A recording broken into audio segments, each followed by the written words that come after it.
all, let me tell you something. I'm so excited to have you back in the studios. Heather, this is so much fun. Welcome again to Chats with Gigi. Thank you so much for having me. So the last time that I had you on the show, remember we were talking about your book. It just came out. Yeah. It had just come out. You did an incredible speech for all of the ladies here at iHeartRadio. Incredibly empowering. When we got you in the studios, one of the things you mentioned to me was, I never would have thought when I got fired that I would have come this far. And all the trouble that you went through to publish that book, and all of the people close to you that told you, you're never gonna do it. Are you crazy? What are you even talking about?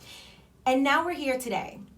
When we sat, the first time we sat across each other for this podcast, did you think that just about a year later you would have come so much farther? No, it's funny, especially with New Year's, being so close to today, I had not forecasted, I had planned on a lot of other things that didn't happen, but I never knew, what was going to happen, and I was going to do this TEDx talk.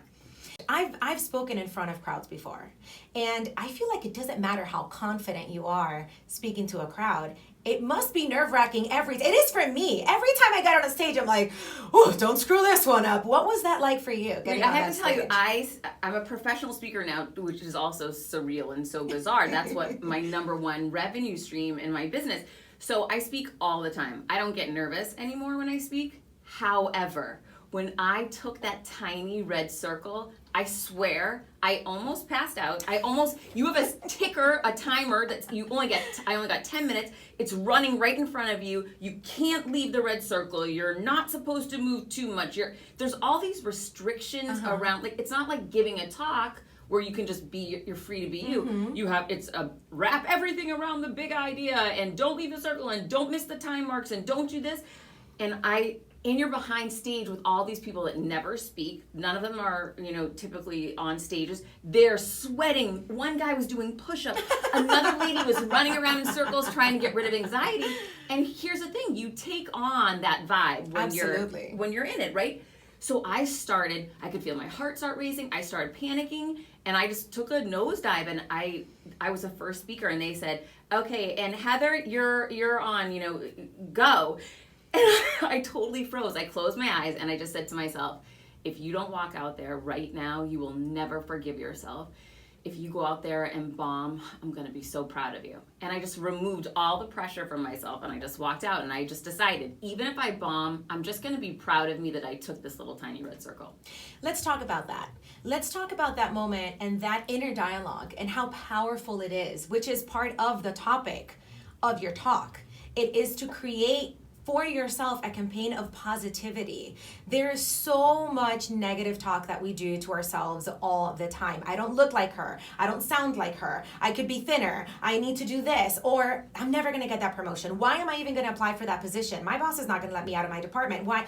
And we don't even try. We block ourselves in. Talk to me about, for you, how important it's been to create that dialogue that encourages you and pushes you forward instead of holding you back. Well, that was really, I attribute so much of my success in my life and in my business to the fact that I ask. So I really lean heavy on that. I look back when I was first in media and I wanted to be the VP of sales of a company I was working for. The job didn't exist. And I mentioned to someone, I'm going to go pitch the president that we need a VP of sales, and here's why. And the guy said, you think you're the first person that ever thought of that? They said no to other people. And I said, you know what? I haven't asked yet. And I've kind of just lived my life that way. They didn't see that it was me asking for it. So I just started stepping into that ask. That's how I ended up on Gary V's podcast. I asked if I could go on. So putting yourself out there and just showing up as you with that intent that, hey, who knows? Why not me? There was never anything to lose with those things, and that's what's made me successful. Can we stop and talk about Gary Vee for a second? I mean, first of all, when I saw you have your own podcast, I do also, which is incredible, and I just launched it in May. That's right. So I haven't seen you since Yes, and so I see it was your first episode. Is Gary Vee? Yes. Go big or go home. Yes, and I remember seeing the post about it and thinking, look at her go, yes, because he's so incredible. What was that like sitting across from him? He's the most, I've interviewed so many people, Yeah. Sarah Blakely, so many big, huge, Ryan Serhant, but he's the most intense person I've ever interviewed. It's other level. His phone's going 900 million miles. There's 20 people surrounding him at all times. There are all these young guys on his team, and they're taking pictures and videoing, and everything's happening. It's really chaotic, and he thrives in that environment. So I was nervous. I watched the video of me interviewing him, and my foot's going up and down because I'm nervous, right? I mean, and I know for me, that's what I do when I get really nervous. But slowly, like anything, once you're in it, I saw my foot stop going because you're like, oh, I'm not dying. I'm actually just having a conversation. It's okay. Yeah, I love that. I love that you can, and we all have that, those telltale signs that you know what they are, and you watch yourself and you're like, oh, I hope nobody else notices that. Wait, I did it in the TED Talk. In the TED Talk, in the first minute, I'm walking and talking, and I said, she really didn't like me. And then I saw him and said, she really didn't like me. And it was this total, I was about to lose what I was going to say next. So I just repeated the same thing again. And when you watch TED Talk, you'll see. It's just, well, it's pretty funny. I did watch it, and it's funny you should bring that up, because I feel, as I was watching it, when I saw that moment where you repeated yourself, it didn't come off at all to me as a viewer like you had lost your thread. It came off instead like, wow, she really didn't like her. Like, that lady must have been. Well, that is the case, but I was nervous. I loved that you were able to tap into something true, and really what it ended up doing, whereas you thought, oh my gosh, I'm about to lose my thread, what it ended up doing, at least to me as a viewer, was really giving me emotion to connect with you and really be able to empathize and say, I know who that girl is. We all have that girl. We all have had that girl at one point in our lives, in our career, that just wants to keep us down, that just wants to push us. Absolutely. And I feel like it's such an insecurity, because 9 times out of 10, and correct me if I'm wrong, that comes from a woman who you are a threat to her because you're smart, because you're capable, because you're able, and that person thinks that by letting you move just a little bit, you might knock her out of the way. How do you deal with people like that? And I know that you talk about this so much, and we've talked about it before, but for anyone who's listening to you for the first time and really needs to hear that message, how do you handle that person? There's nothing you can do. Dimming your light is not going to get hers to shine more, right? So that's not the answer. I tried it. I tried. I'll make myself smaller. I'll kind of go away and be a shell of myself, and then she'll feel more comfortable. No, it doesn't work. It actually works the opposite way. She gained strength as I started shrinking. And she would treat me even worse. People treat you the way that you teach them to. So I was teaching her to ignore me, teaching her you could walk right by me. And then suddenly other people saw me being treated that way. They would follow suit. So suddenly I was diminishing who I was. I was losing the respect that I had built over 2 decades in business. And that's when I decided, you know what? I've been in advertising and sales for so long. Why don't I put an ad campaign together for me to elicit confidence within me? And that's the 5-step process that I walk everybody through. Choose your platform, choose powerful messaging and utilize it with frequency, develop a call to action to convert the opportunity, use a powerful image and add a music or a song bed so that you elicit emotion. And I ran that campaign for myself. I created confidence within myself, and I stood up to that bully. And now you're doing that for so many other people, because I know that you're not only giving these talks, but you still have your book that you're promoting that is doing so well.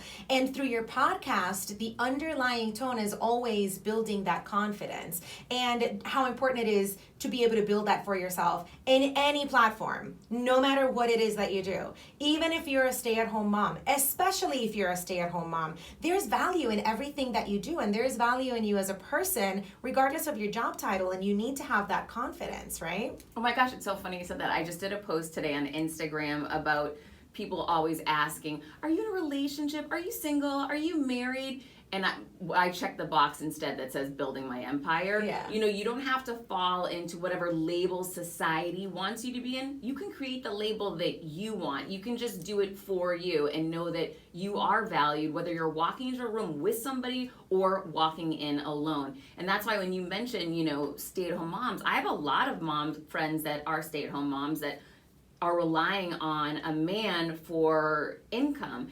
And they are in tough situations sometimes, different than working moms, right? But they have their own challenges. And yes, they struggle with their confidence, their self-worth, their value.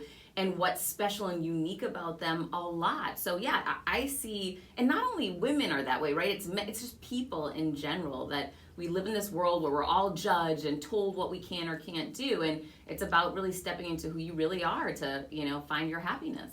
And that's exhausting. Measuring yourself against all of the things that you're supposed to do and by when you're supposed to, because it's not just a list of things you're supposed to do. There's a timeline to them too. You're supposed to have been married by this age, and if you want to have kids, you have to. And if you have better, oh my gosh, it's exhausting. Whereas if you just detach from that and tap into yourself and tap into, well, what is it for me that's going to bring happiness? What is it for me that's going to make me feel valued? And what kind of words and things do I need to hear from other people, and do I need to say to myself in order to feel empowered?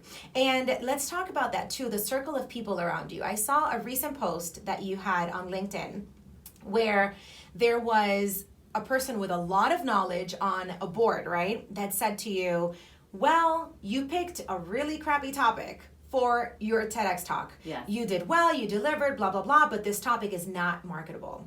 And you wrote on the post that you had felt defeated. And I can see that. I can see somebody who is around you in the circle of experts, right? That's guiding you or giving you advice or whatever. Sometimes these are people you hire. As an entrepreneur, you hire people that know more than you in different things. And one of these people says to you, you just made a really crappy choice. That was so frustrating. It was the president of a speaker bureau, an absolute expert in the speaking industry, which I'm a rookie, and I've only been doing this for a year now. And so I really rely on those experts for their advice and direction. And this was negative feedback about the topic of my TEDx talk. And what's interesting on that post, and I really appreciated, someone jumped in on that thread and said, yeah, Heather, maybe it wasn't the most marketable topic for you to address when you're trying to book more corporate audiences, right, and corporate gigs. Okay. Maybe it wasn't, and I could understand that, right? I get it. However, it was my truth, and it was something that was important to me. And someone mentioned on that thread, well, yes, he may be right. However, we don't know what's going to happen with this TEDx talk yet. We're not 2, 3, 4 years down the road yet. Let's see how it plays out. Something much bigger might come from it. And I like that way of thinking, that perspective, and that choice to say, yes, he makes a good point. It might not have been the right corporate America play, but it was the right play for me and for something much bigger. So I want to get into that because there's so much value in that. There is so much value in knowing, all right, so this may not be the most marketable, but this is what rings true in my heart. This is my most authentic that I can be in this TEDx talk right now. With all the limitations, with the red circle, with the taking time, you need to be able, when you're putting yourself out there, to do it with your whole heart and to do it with what you truly believe in. Because going out to sell somebody else's truth is not going to get you very far, very long. So for someone who is just starting to step into that fear, the way you say, for someone who is looking at what's on the other side of being terrified and just now starting to say, all right, I'm going to do it. I'm going to take that leap. Where would you say that is the line for that person in taking good advice and in knowing this is good advice, but I need to go with me? At the end of the day, there's one voice and opinion that matters, and it is your own. And it took me a long time to learn that. I used to take on other people's self-limiting beliefs. Don't be an author, Heather. You're good in sales. Stick to that. Well, I'm here to tell people I blew up those lanes. I don't allow myself to be put in lanes anymore. I just take my talents and go wherever I want, whether it be launching a podcast, doing a TED Talk, or being an author. Show up as you, and when you do that, you don't have to go into somebody else's lane that they want to put you in. So at the end of the day, get real with you, journal, listen to your inner voice, and tune out all the other noise. That's how you'll find your right answer. And there's no word that can come from the outside that could ever shake you when you've done that. Well, no, listen, I got that feedback from the expert, and I felt defeated. I felt like crap, and I did second guess myself. It doesn't matter how confident you are. Of course you're going to have those moments where you say, oh, geez, was that a good decision or not? Yeah. That's okay. But in the end, I know I was true to me. I did follow my inner voice. So I'm going to hope to, that things work out in the end and that it pays off. I don't know what the future holds. I just know that I followed what I felt inside, and that leads you to good places. So you mentioned a few practices that I assume are also your own, such as journaling and listening to that inner voice. What is your morning routine like if you have one? No, it's, what's so funny, and people probably don't want to hear is every day is different, right? So my son didn't have school today. That's a very different day than tomorrow. It's 6 a.m. We leave the house. He has to be at his bus stop. You know, it's completely intense, and it's not. I heard some speakers like, oh, I meditate for the first 45 minutes. My husband takes the baby. No, I don't have some life like that, right? It's total chaos. Everything is moving fast. I get him to school, and then I come home and I go over my to-do list. I'm always focused on how can I work out, because that's my stress relief, and how can I fit that into my schedule. But then every day is different. Tomorrow I'm leaving for Los Angeles to go work on my podcast. I'm there for the rest of the week. Every day is so incredibly different. So it's more just the mindset and living with passion and purpose. I get so excited for, you know, what I'm doing, because I'm just really showing up as the real me that, I don't know, every day is really exciting, and I lead with gratitude every day for sure. So working out keeps you centered. It gets that stress off, right? Thank Journaling, God. you said, is a big one for you. Yes, journaling's been a big part of my life. And gratefulness. Oh yeah, gratitude's, you know, I make my son every day say, give me 3 things you're grateful for today. That is amazing. Definitely something that we're going to take and continue to apply. And I want to thank you again for joining us today. What's next for you? Because I know that you are celebrating this TEDx talk, but I know you've always got something in mind. I know you're always moving forward. So what can we expect next? Well, I just finished writing my second book, so I'm working on the book proposal right now to get that book launched and bring it live. I'm going to LA this week, and I'm meeting with an MBA team. I'm interviewing Ed Milet for my podcast. Wow. I'm meeting with my Podcast One team about how we can take my show to the next level and how we can promote things more. So there'll be some exciting things happening there. And I'm back to my same, last year for my New Year's resolution, I wanted my first book to become a movie, and I targeted Reese Witherspoon as a person I wanted to meet to produce it. I have not met with her yet, although she does have my book. Maria Menounos delivered it to her and told her that we believe this needs to become a movie. So that's something that I'm still working on, and some other exciting things that will come out this year for sure. That's incredible. You already gave me a list of like 20-something amazing things and some other stuff that I've got in the back burner. I love it. I also feel like you never know. I didn't know I was going to launch a podcast last year, and I didn't know I was doing the TEDx talk. So I got asked to do another TED Talk in December of 2020. So I'm doing That's amazing. Another one. Yeah. Good. Okay, so that's the one where you're going to tell everybody why you have a cardboard cutout of yourself in a gorgeous red dress, if I may add, right? Why did I do that to myself? Yeah, I guess I have to answer that one. So we'll be looking forward to that. Thank you so much for joining us today. Thanks for having me.